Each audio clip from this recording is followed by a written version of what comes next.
Okay, good evening, everybody. Welcome to a beautiful night here on the green, and we got a lot of treats in store for you. We got 5 great readers. I know you guys are going to have a wonderful time tonight. I do want to remind everybody about the 50-25-25, the snacks. Please, please, please take the popcorn. Please, please, please. We got a lot of popcorn. Please take it. I do want to point out that in the back of the programs, we have our premium sponsors and our program patrons. It's through the generosity of these people, as well as those of you who buy chances every week, that we're able to fund the projects of Oceanside Kiwanis, specifically sending underprivileged kids to summer camp up to Camp Kiwanis. That's with 2 Ks. And the Friends of the Oceanside Library, and those funds will be used for literary events, contests, and things like that during the course of the year. So without any further ado, we're going to get started right away. We're going to bring up a great friend of the Gazebo, a great friend of the Oceanside Library, and all poetry all around here. Ladies and gentlemen, Ann Coen.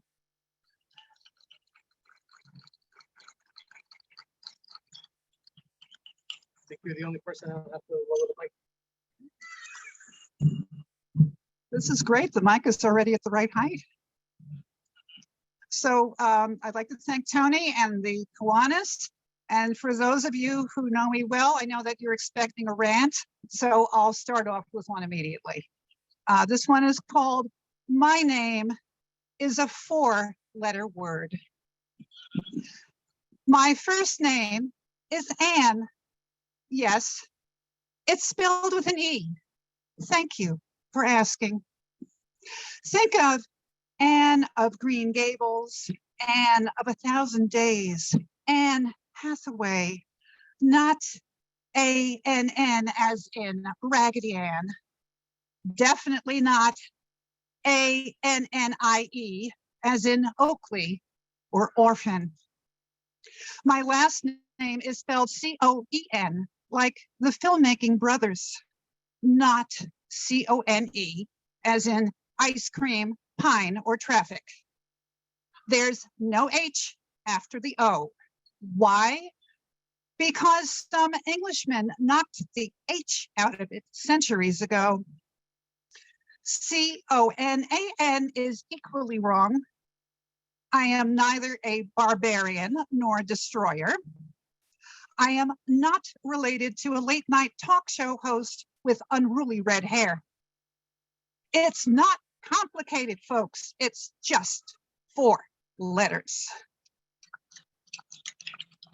Thank you. Quebec wildfires haiku. I'll read this twice. An orange sun flames in a yellow chokehold sky. Apocalypse now.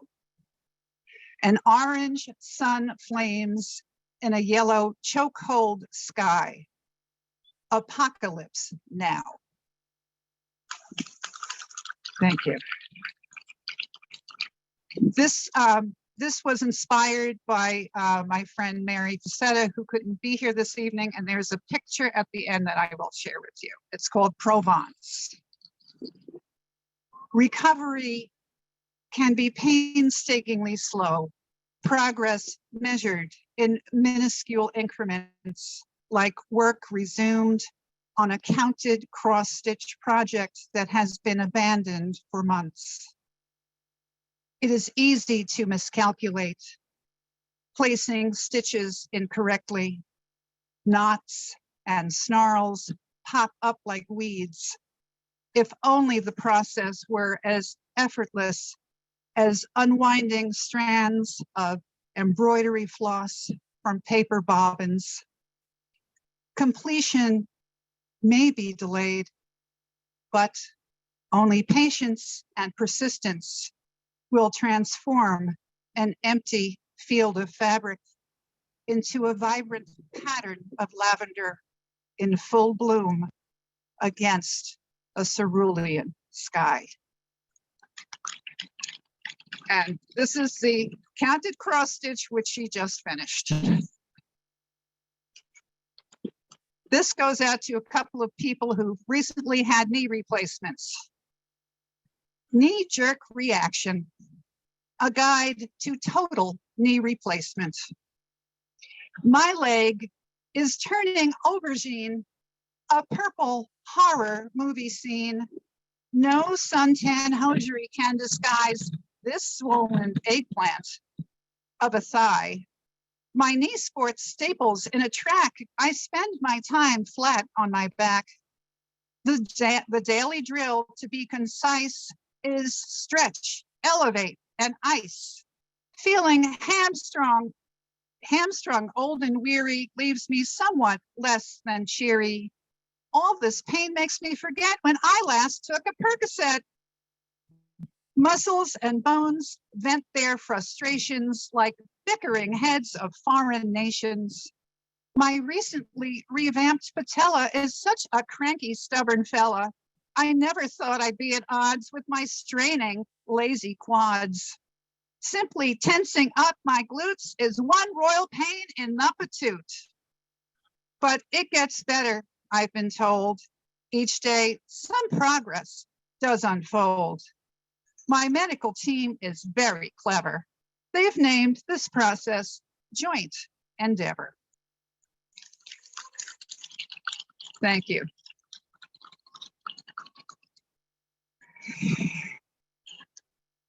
Everywhere reminds me.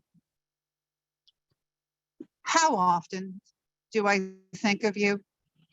Only constantly. Everywhere reminds me of everything.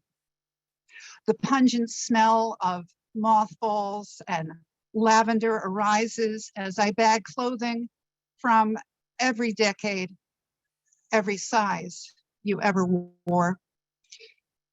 Removing cough drops and tissues from coat pockets, I relive visits to doctors and emergency rooms. Contents of desks and bookshelves contain their own archaeology of letters, obituaries, photographs of ancestors I am learning to identify. Piecing clues together, leaves sprout on the family tree. The china closet and kitchen cabinets are as bottomless as Mary Poppins's carpet bag. No matter how many sets of dishes and cookware or box, more items come to the fore. The residue of memory clings to every surface like dust. Each piece of exiting furniture triggers dreams of disappearing worlds. I awaken clutching the last remnant of childhood in my palm. Overwhelmed by the task of clearing out 56 years of accumulation, I swallow reluctance and resentment. I ponder the profound relief to come. I tell myself a house is not a home when those I love are no longer present. My own modest abode cannot possibly accommodate another keepsake. How often will I think of you? Always. There is finite space in my house, but infinite room in my heart. Thank you. Is Lloyd here? Hi, Lloyd. I'd like to dedicate this to you. Lloyd is the master of drabbles, a 100-word story/poem. So I wrote this because I could. So this is for you. The friendliest people on earth. On our first day in Ireland, we were flummoxed by the ticket machine for the Luas, Dublin's light rail system. Sensing clueless Americans, Robin, a kind-hearted lass with bubblegum pink hair, tattooed knuckles, and multiple piercings, rushed over. Demonstrating the machine, she paid our fares despite our objections. We've been introduced, we're practically related. Boarding the Luas, Robin gave directions for Trinity College, where the Book of Kells is displayed. Before parting ways, we again offered reimbursement. Her response, absolutely not. But when you're back home, tell everyone the Irish are the friendliest people on earth. And so I did. Thank you. And where is Judy? Judy, you inadvertently provided the inspiration for this last one. This is for you. Are you ready? In praise of adverbs, I simply adore adverbs. Really? Whether writing prosaically or poetically, they improve my style enormously. Arguably, they are annoying if not used judiciously. They're known to be bossy, always telling somebody how, when, where, why, under what conditions, or to what degree. Basically, they endure being routinely snubbed, and undeservedly so. Adverbs live humbly, unaccustomed to having lavishly appointed homes and or famously connected friends. Adverbs willingly, nay, even gladly perform the heavy lifting when it comes to supporting the other parts of speech, especially those ungrateful verbs.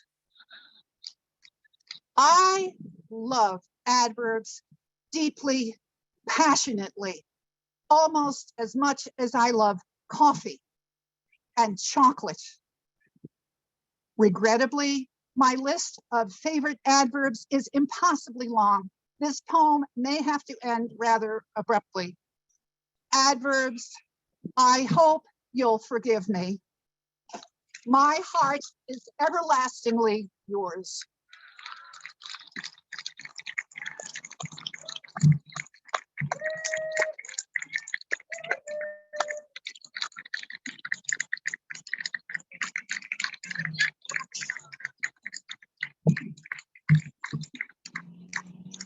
And C, and I'm not going to say her last name because I think I've been mispronouncing it for the last 10 years. So we're going to have to see her after the show.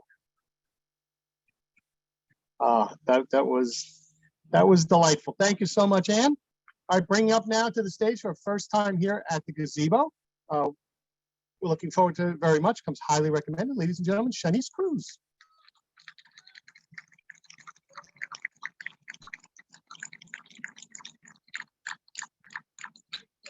I didn't do the mic in size order, so we're going to go up and down.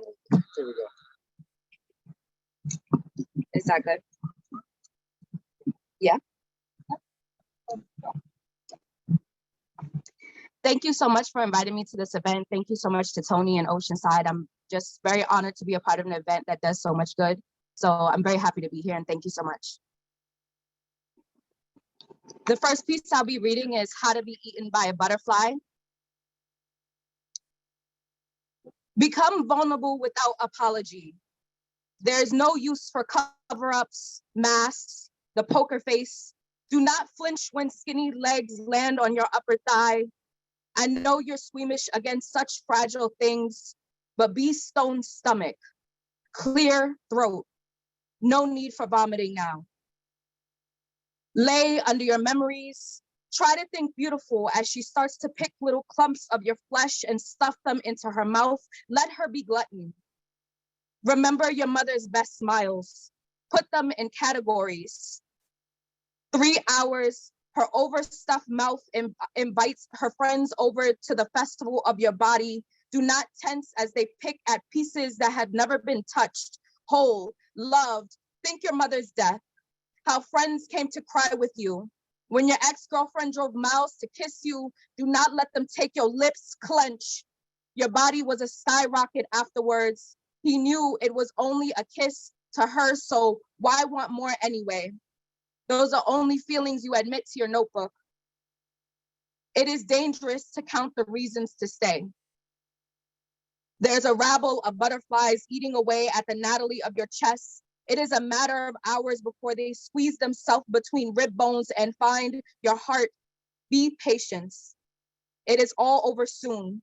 Look for your sister in the clouds, her thunderbolt mouth, the way she wore the child's honesty. Remember how right you feel as she hugs you. Believe the armor picking at you is just her presence, and go with your mother peacefully.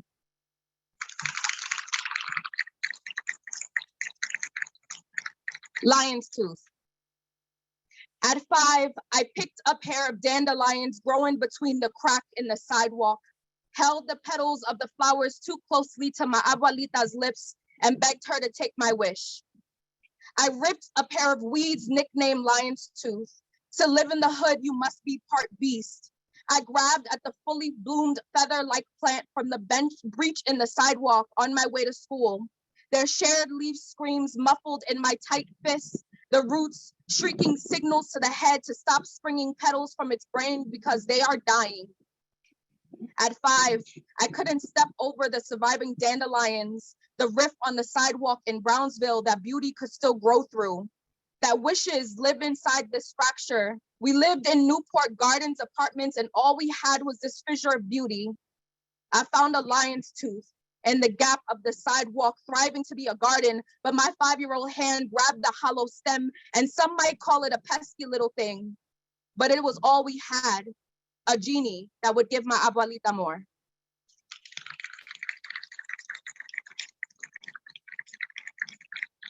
Leaving you, Queensboro Station. I got up from the bed. Once fresh sheets turned stale, stained in the venom still dripping from my mouths. The bedroom air was thick with our breaths still tangled, hanging upside down. I could no longer breathe around you. I picked up the clothes neatly folded on your couch and got dressed slowly. The fabric hurting my body, waiting for you to tell me not to leave. To sit in this mess with you. We left without eating dinner. You insisted on taking the bus with me. 44 steps and you didn't even look at me. We got to the station and still I waited for you to turn around and leave. You followed me onto the platform for the train to come. I remember what it was like leaving you, crying on a crowded cart, everyone doing their best not to look at me trying to muffle my sobbing. I took the bus home, time for my eyes to unswell themselves. Was that the moment it ended for you? When you realized love is awkward and messy as the bus ride?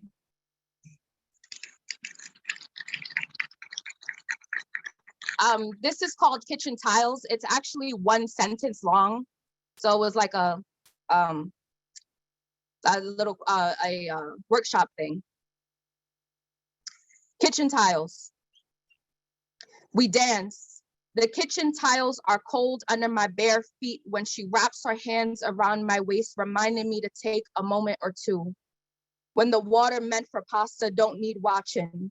When the sauce is on low, the stove buzzing in warmth, waiting for her to come home so we can dance in the center of our kitchen with nothing but the appliances as an audience. To no music but what is playing in our minds. Somehow it is always the same song. All these years we are still a rhythm, dancing our ways through kitchens. The old cast iron skillet is our devoted admirer, a constant through arguments, apartment hunting, renovations. The first pan I taught you how to cook out of, to watch us dance from the back burner, cool and quiet when she burned the green oven mitt, separating the ground turkey meat for tacos. And we couldn't stop laughing. Oven mitts still make us giggle. Kitchen aisles filled with our amusement and nothing else matters. After all these years, it is just us, just our hips swaying in a moment or two we stole and made our own. My head rests on her collarbone, her nose buried in my hair, our eyes closed. A synchronized sigh escapes our lips as the silent song is filled with bubbles popping out of the pot. Before we break, she kisses me on the forehead and I put the pasta in the water.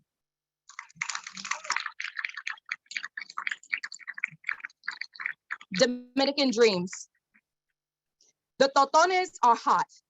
The paper towel swallows the oil between frying. I shake enough salt onto them. My strong hands toss them around the metal bowl, the hands my grandmother gave me. My grandmother taught me how to make totones with love and passion, unafraid of the oil popping outside of the pan. With the same hands that piled a small mountain of rice and beans, scooped a small pile into my mouth, my small body slouching toward her for more. We still feed children the same, bared hands, the labor of love.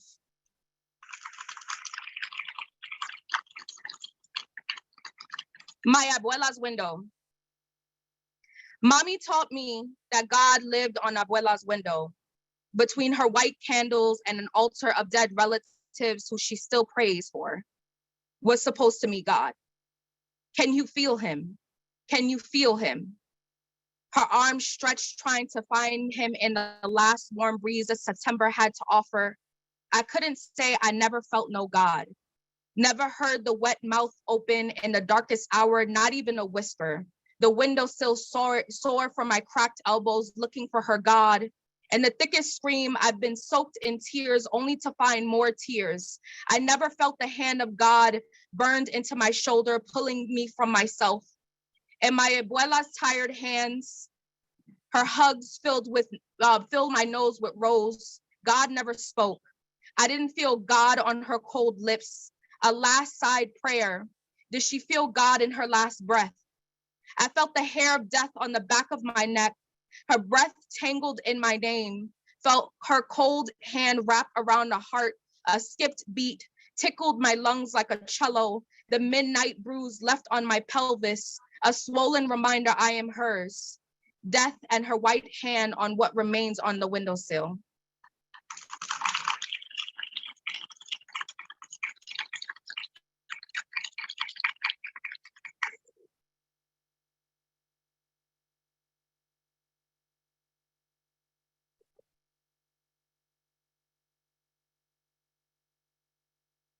Sorry about that.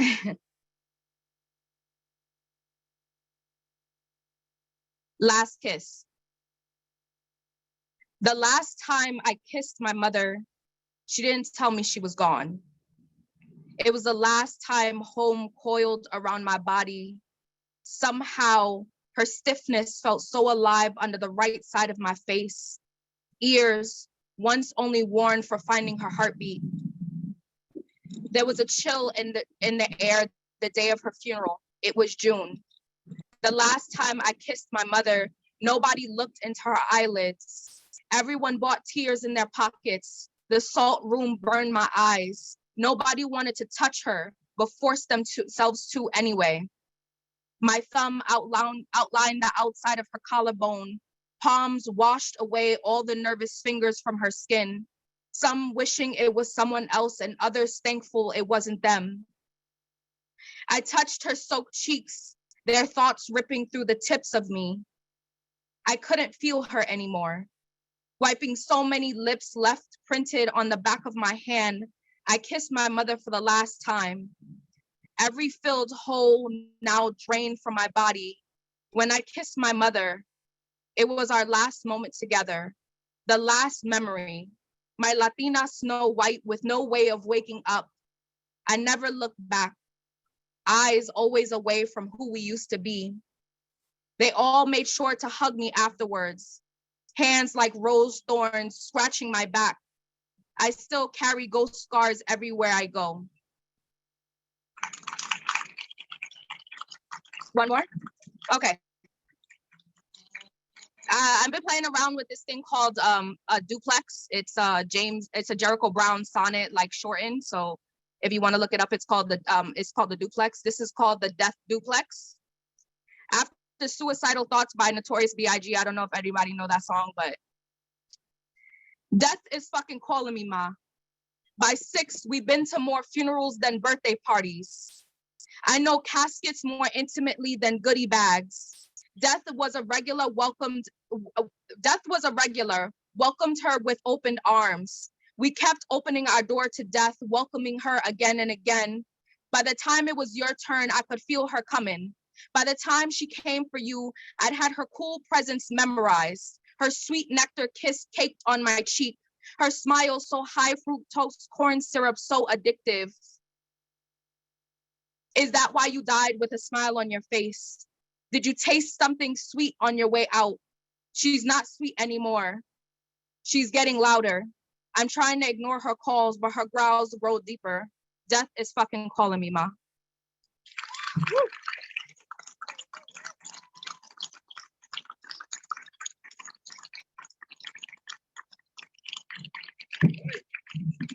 Chanice Cruz. Great job. Thank you so much. And I'm surprised that all you people didn't know Notorious B.I.G. lyrics. Come on.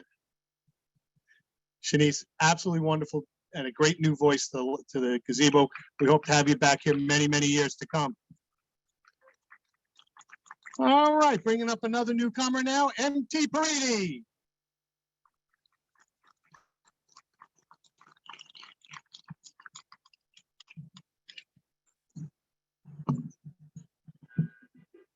Right? Right? Check, check. All right. Hey, everybody, I'm MT Pariti. I'm with The Scene, which is a new poetry magazine that's dropping every month. So definitely check us out at thescene.life. Shout out to Tony. Shout out to the Kiwanis Club and the Oceanside Library for putting this together. I'm really glad to be involved. So thank you so much for that.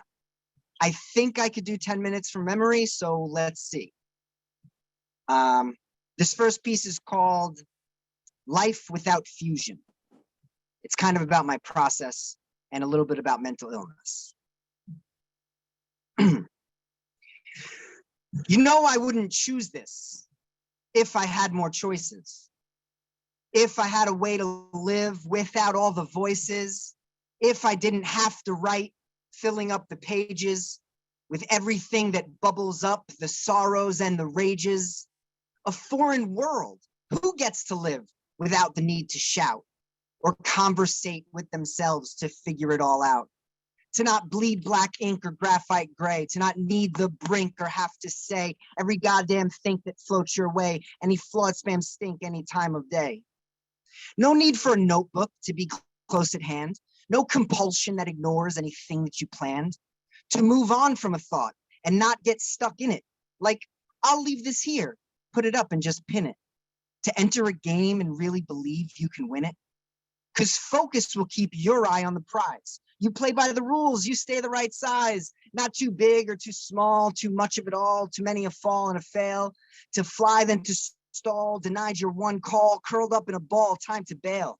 No follow through, can't finish to do or see past the blue of the world. Over the nest flew, walk in a tight shoe while wondering who set the swirl. Off balance, off kilter, off walls with no filter, on comet, on Cupid, on Withmore, bewilder. Confusion, conclusion, I haven't been choosing.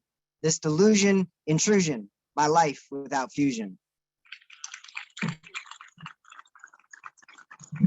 Yeah, I hope you don't mind rhyme because I use it a lot.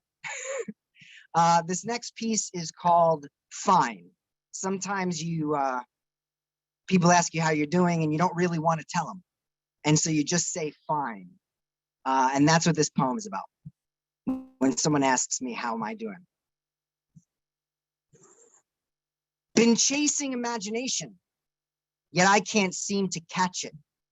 Doesn't quite get in reach and itch, but I can't scratch it. Ratchet up the feelings, what's around me, I must match it. This garment I've been wearing, it is holy, I should patch it. Holy like with holes in it, not holy like a saint. The furthest thing, if anything, a saint is what I ain't.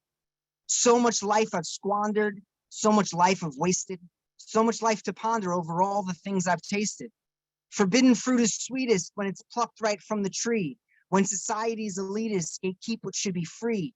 We cannot let it defeat us, that's no way that we should be. Gotta teach them how to treat us, gotta show them how to see. Easy for me to say it, it's the doing that is hard. Follow throughing, staying truing is so grueling, play your card. You gotta ante up, there's no sitting on the side. In the game with none to blame and no getting off the ride. So I tried and tried again, but it seems my hands are tied. And when I say I'm fine, well, then you'll know that I have lied.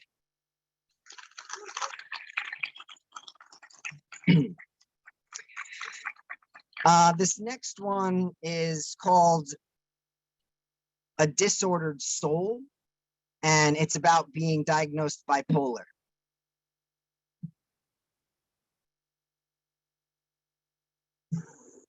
Disorder of borders I cross without orders. One side to the other, extreme, just like hoarders. Recorders record, but slow-mo like a tortoise. In Goldilocks, simple, I'm hot or cold porridge. Needing more storage and needing more RAM, causing a shortage and shocking my fam. Tied up in cordage, my feet in my hands. Laid on my mortgage, must wander the land. To stay in the center, it seems like a dream. Exit the enter, yes, always obscene. My own tormentor with torturous scheme. Crazy inventor creating a scene. Causing the chaos that comes in between. Always display us in brightest of beam. You couldn't pay us to join on your team. No way to make us when all that you've been is stingy and nasty, so ghostly and ghastly. Treat me like crap and then make me the patsy. Try to outlast the tempest inside. Try to see past me, move with the tide. Starting to splash me after I've dried. All of these paths seem like something I've tried. Nothing is new, not under the sun. Nothing to do, now under the gun. Nothing comes through, my brain it is none. If nothing is chasing, then why do I run? As if I had two restless legs. The friction is dangerous, a powder keg. Dealing with crazy stuff making me beg. Feeling is making us crack like an egg. Just a square peg, forced in a hole. That isn't a fit for this disordered soul. Isn't the pick for this resident role. This little prick is sick, get him a bowl. He's heaving and lurching. Oh, this is the worst thing to happen to anyone since that old birth thing. Now I am bursting, a wild ride. Dried out and thirsting, everything tried. Back to the first thing, I should just hide when caught up in cursing and tossed side to side.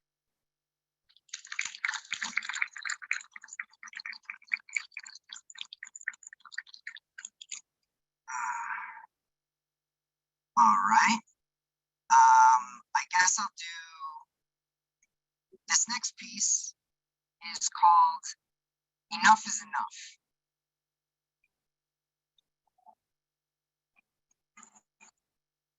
A new embrace of hidden parts, the shameful secrets and regrets. Might as well accept it all when they won't let you forget.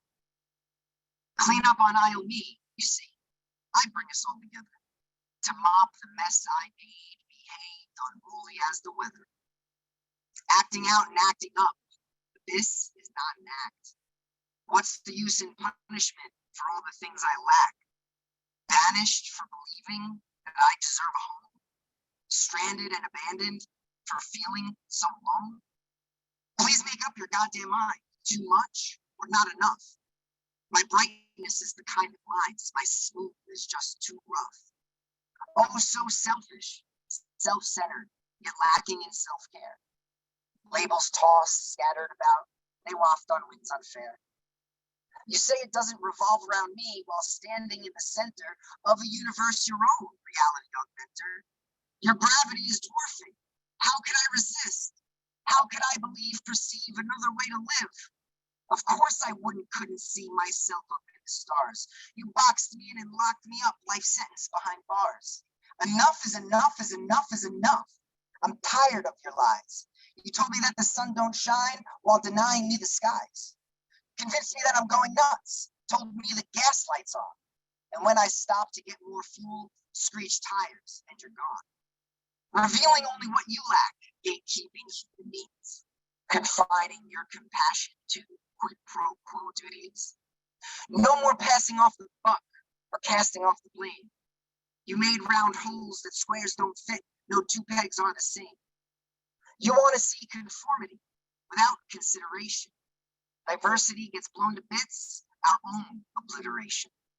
So if like me, you've had enough of never adding up, or too much and overflow like spilling from a cup, unclench the rage and ball up fists, embrace all that's inside.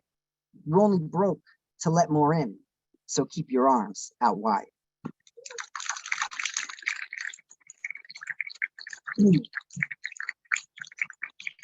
Thank you. All right. This next poem is called Before. I've only done it once from memory, so bear with me. It is, and there's, it's secretly a love poem, but it's also about childhood trauma.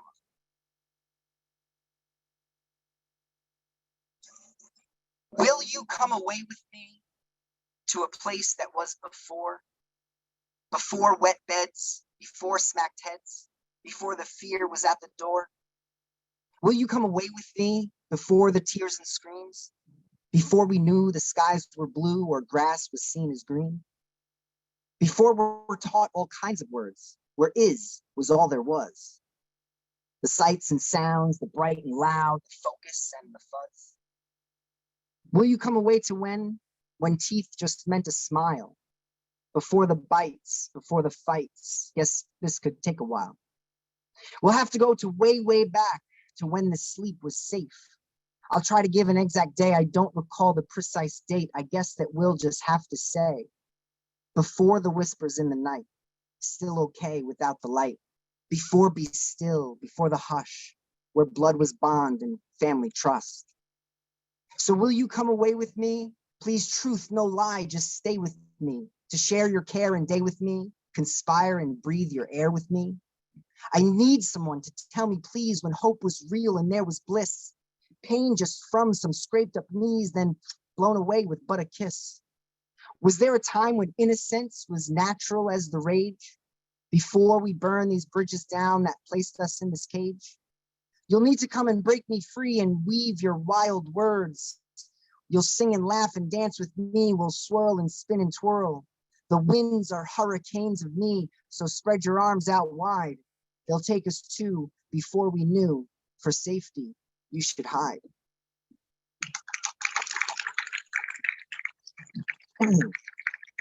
All right. I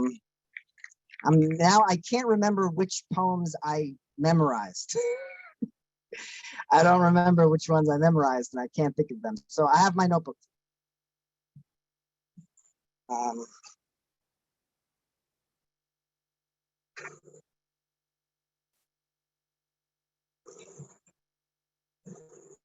All right, this is the last one. Cool. This is called, you know what? Then I'm going to do this one instead. All right, this is called Be Longing, the longing to be. We all want to be ourselves, yet the self is found in we. To find a place we might fit in, while each can still say me. Searching and hoping and groping to find the right group of people that won't leave us behind. Sometimes we contort, twist ourselves out of shape, get stuffed in a box just to get them to stay. We try different things, we cry different tears, and still we look up and see nobody here. We decide to be different, just like everyone else, without truly accepting the one we call self. I know that it's hard, but please don't relent. Looking for you and your people is time that's well spent. You will find your tribe and who you're meant to be, and shout, I am us, and hear back, we are me. Thank you.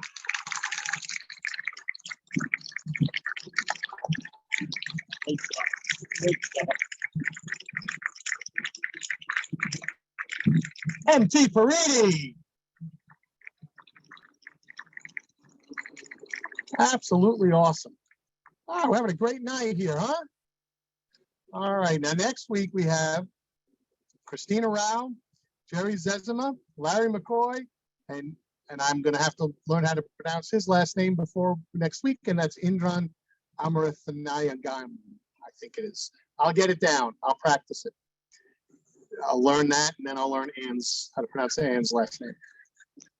All right, coming up now is somebody who's 17th season. She's been integral in the growth and the sustaining of this series. She's a great friend of the Gazebo, a great friend to all poets here on Long Island. Our good purple poet, J.R. Turek.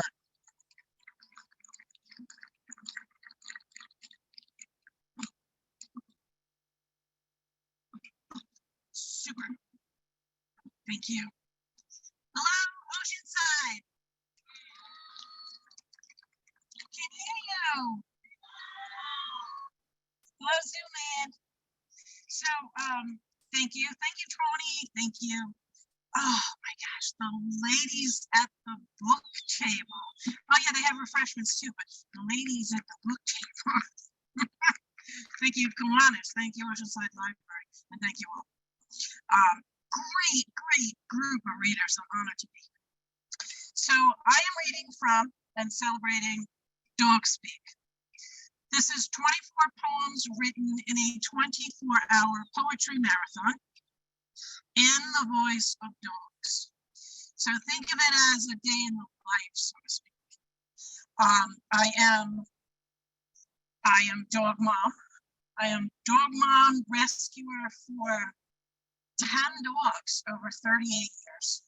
And so I am delighted. Munchkin will start barking soon, don't worry. I'm delighted to be donating to North Shore Animal League. Yes, our local shelter, but they're also the world's largest no-kill shelter organization. And so thank you. So I'm going to read 5 of the 24 poems before Tony makes his way around. So this is hour 1, still fresh. A word to humans. Sometimes I wonder about these humans.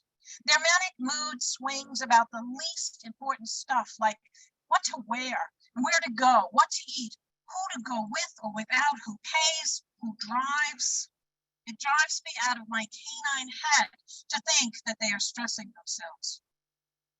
My buddy has some sage advice about worry. After all, he made the lilies in the field to sprout, grow, bloom, and die. He gave birds wings to fly, skills to build nests, multiply, to forage for food for their families, and the sense to stay away from felines. He may have made these people kind, though some aren't too kind, in his image, but we are a reflection of him. It's what we are, God, dog. It makes us, well, special. And we love everything about him, just maybe questioning his judgment with these human beings. So what happened when it came to humans? Life is good, plenty to do, to see, to experience, first paw hand. So who cares? Who has the bigger house or truck or paycheck? They are worrying themselves into a shorter life. And then that big boat bopping around the bay won't mean a thing. I hope they get the message soon. After all, this is an important time. It's time for my dinner.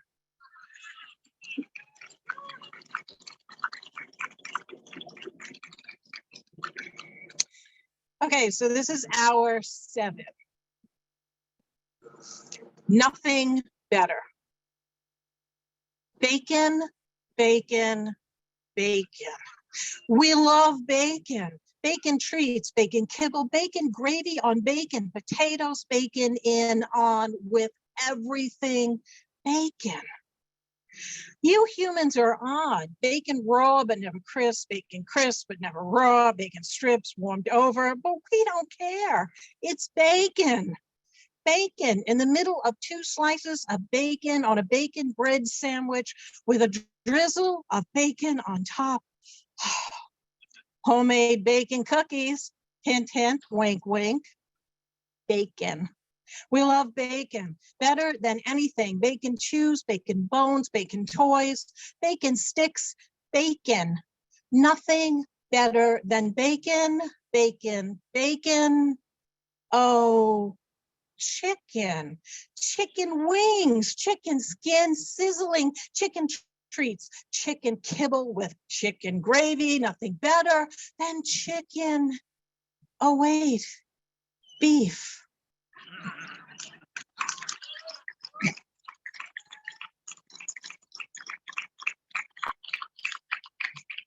So some people who are familiar with the book are thinking, oh, she's going to read hour 17, and I'm not. And for those who don't know what's on hour 17, you need to get the book. I'm not reading it. I'm going to skip ahead to hour 19. Mommy and me. I wink at mommy and she winks back. She thinks there's a code. I tilt my head left. She tilts hers left. I think she thinks I see something she doesn't. I stare at the ceiling without blinking. She stares. Ha ha, I made her look. I give her a schedule every day. Let me out, let me in, feed me kisses, belly rubs, repeat. I slobber windows, doors, and mirrors all over the house. She likes my snot art. I give her security, friendship, and unconditional permission. Some days she only talks to me. I stare at her while she eats. She feels guilty and gives me some more, even though I just ate. Mommy and me, it was easy. I had her at Wolf.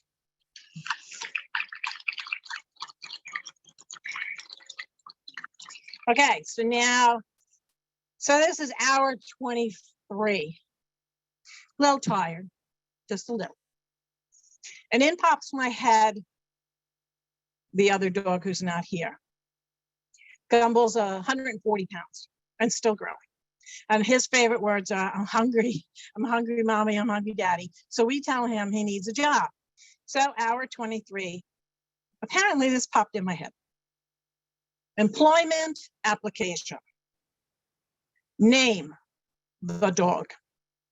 Skills, retriever, fetch and fill with slobber, shred into cross-cut pieces. Landscaper, unearth anything that makes noise or smells bad. Digger, unplanter, uprooter. Demolition expert, any material, no job too big or small, no cleanup included. Bounty hunter, animal, vegetable, mineral, anything, anywhere, delivered dead, unless otherwise specified. Refrigerator janitor, clean and clean out, but no kale, broccoli, spinach, nothing green. Greeter, kisses and free hugs, non-discriminatory though cats are iffy. Education, still learning from every fire hydrant, tree, and bush in my neighborhood, no degree, much. Race, optional, often, especially down the stairs. Age, optional, in dog years or human years. Any allergies we should know about? Cats. Available shifts between naps and meals. Salary desired, bones, kibble, treats, toys, gas money for my humans. When can you start? After lunch, but I have to be home for dinner. I can't stay out after dark. References, Chance, Pebbles, Harvey, Opie, Snickers, Munchkin, Gumball, the man who runs the dog park, my humans. Preferred contact method, whistle.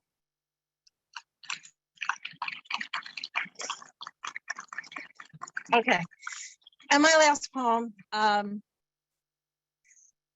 So it's hour 24. I felt I could just go for another 24 hours. It was an amazing experience.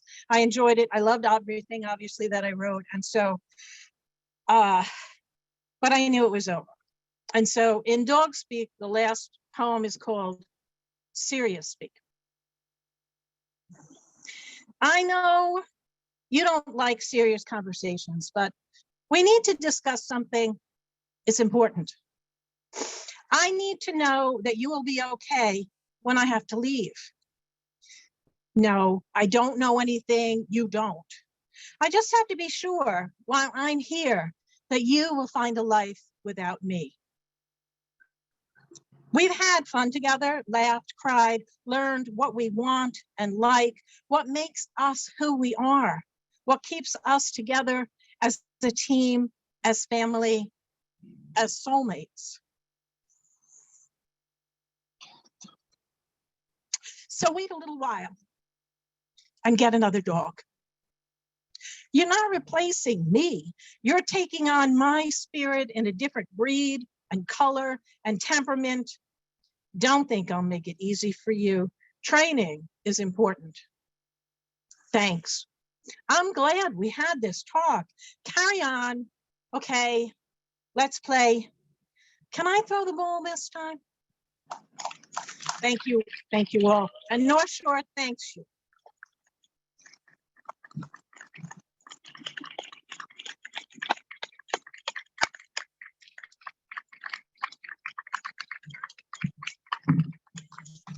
J.R. Turek.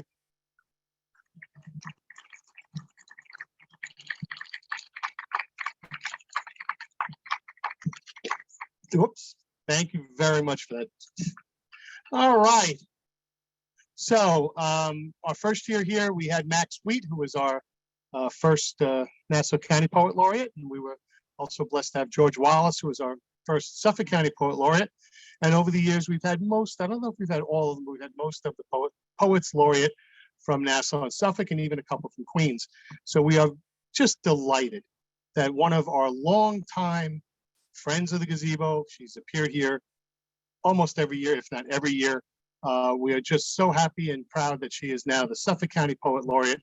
Ladies and gentlemen, Deborah Hauser.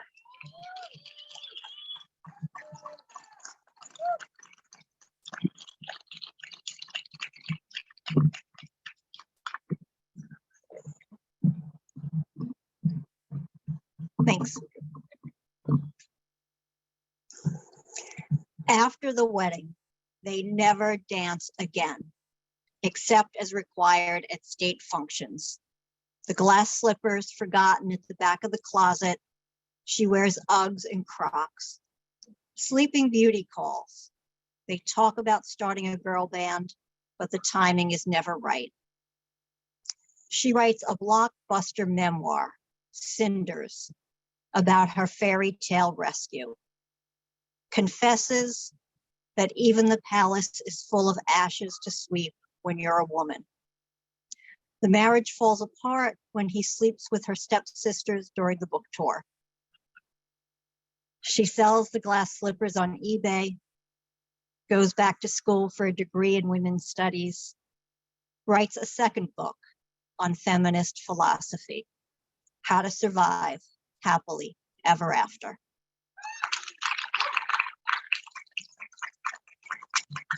That is the only one I'll be doing from memory. Thank you, Tony. Thank you, Chanice. Thank you, Oceanside. This is my 15th year here. I'm very grateful. And Tony was either the first or the second person to ever ask me to feature back in 2009. And it's really nice to be back here. So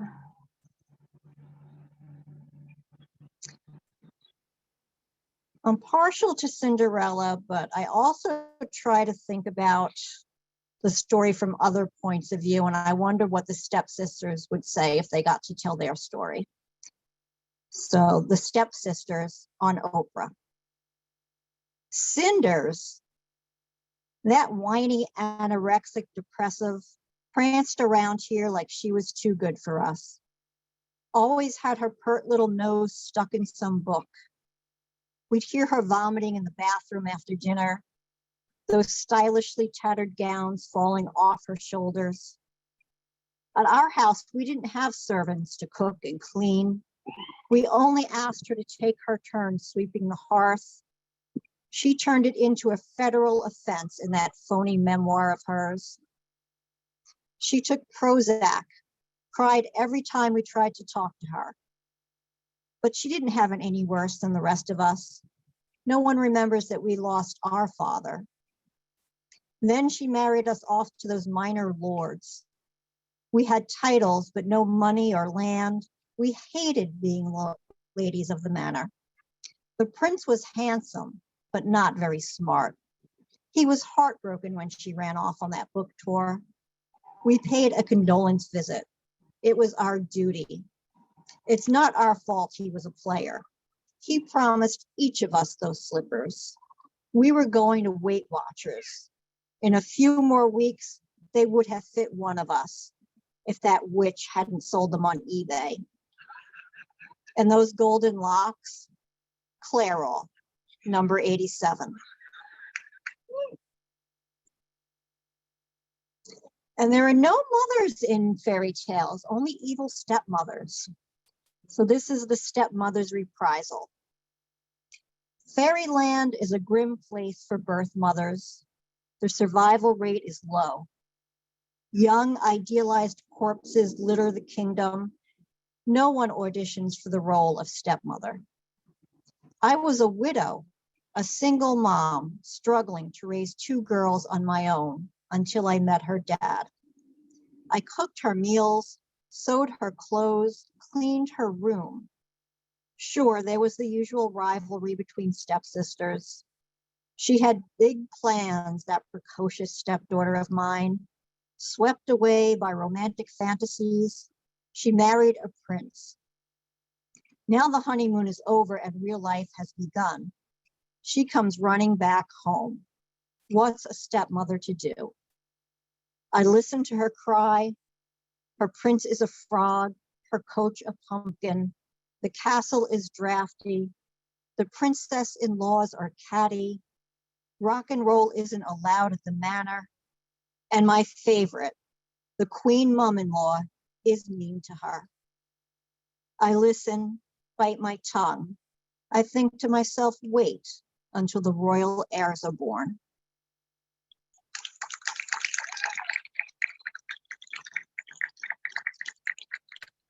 This is a bit newer. I haven't read it much. It's called Misadventure. It's about Amy Winehouse, and you should know that the coroner's report actually classified her death as misadventure. Oh, Amy of Camden, patron saint of winged eyeliner, you were a thoroughbred quivering at the starting gate, beehived like a 60s housewife, tattooed like a biker, fair waif of smudged red lip, staggering on stage, convulsed, shaking, throat hitching. We never knew if you were laughing or crying. Either way, hysteria always starts in the womb. Oh, Winehouse, it's right there in your name. Doomed goddess of retro soul, you were always galloping toward misadventure.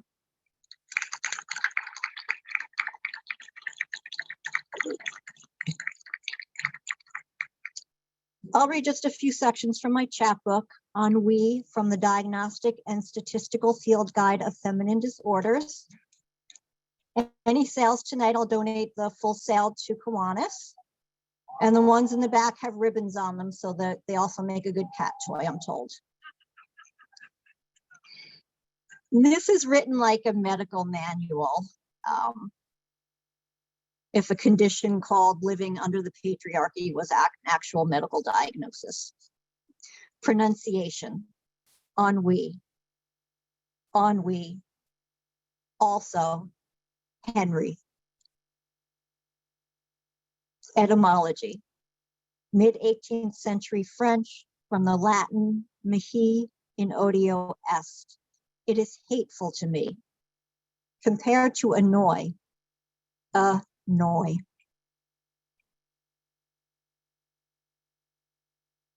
And my favorite precursor, Victorian era female hysteria and related diseases of the womb, including wandering womb, but excluding the wombat.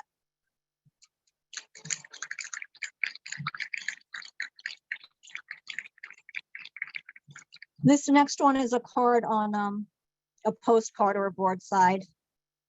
And these are on the back table. They are free with a book or if you purchased a raffle. The heart is a muscle. It expands and contracts involuntarily, chanting a barely audible prayer. It cannot resist the pull of the moon. Hawthorn, ginger, and cinnamon magnetize the heart. Only 4 of the heart's many chambers can be rendered visible. It breaks and heals infinitely. When it shuts like a clenched fist or a tight bud, you must prime it like a pump, teach it to flow freely. Sit under the cherry tree and count the petals as they blow away. This time next week, there will be no trace of them. Open your hand.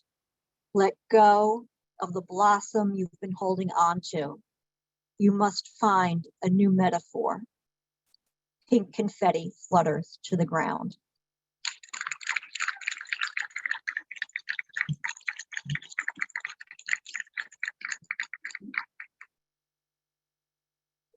All right, 2 more.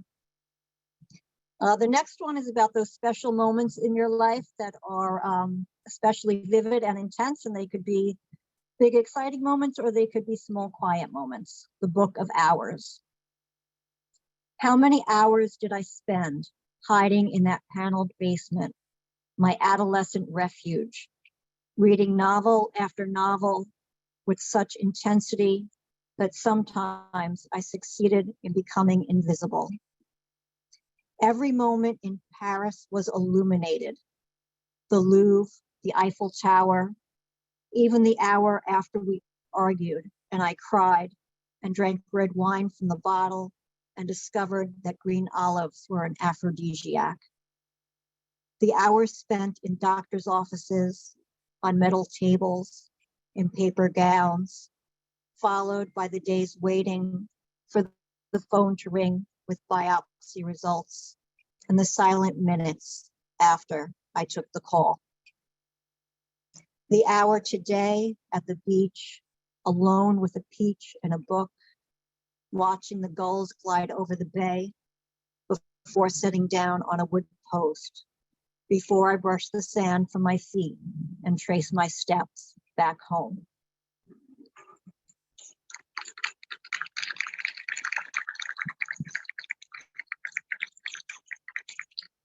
And this next one I've been reading, I think, probably since 2014. How Tony got his honorary degree in women's studies from the Hauser School of Remedial Feminism. A civic-minded Republican organized a summer reading to benefit the kingdom. He surveyed the island and invited readers of all genres to read on the green, one of each kind: memoir, fiction, essay, humor, children's books, and poetry gathered on the great lawn to read. Patrons, sponsors, and raffles raised funds to send children to Camp Kiwanis. But something was missing from the program. With promotional flyers in hand, Tony visited every poetry reading in the kingdom. He listened to poems in bookstores, libraries, tattoo parlors, bars, cafes, and a barn.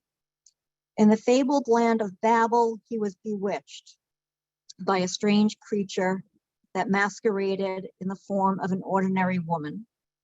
But when it opened its mouth, out spewed the strangest objects: twisted fairy tales in which the damsels refused to be saved, a warped version of the Declaration of Independence, and a medical treatise on ennui.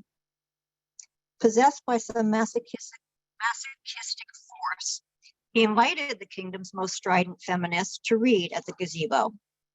Worse yet, he accepted her friend request on Facebook, where he was subjected to revised fairy tales, diatribes against gender bias in language, sheroes, girl cots, photos of Gloria Steinem, an occasional incongruous swoon over Ryan Gosling, and daily efforts to incite women to unite, set fire to all men, and overturn the patriarchy. After 15 summers on the green, the first few weeks of each summer spent burrowed beneath a blanket and ruining his photographs of the audience because she's always cold. 25 brownies, 35 slices of crumb cake, annual pilgrimages to Bigelow's, and the wood-cleft crab shack for dinner, she conceded to confer an honorary degree in women's studies on our kind-hearted hero of the gazebo, who lived happily ever after with his Queen Angela and his 2 lovely daughters, who are feminists themselves, except on those occasions when a mouse is caught and has to be disposed of. Thank you.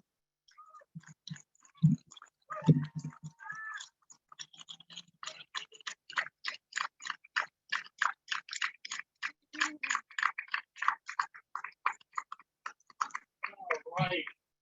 Deborah Hauser.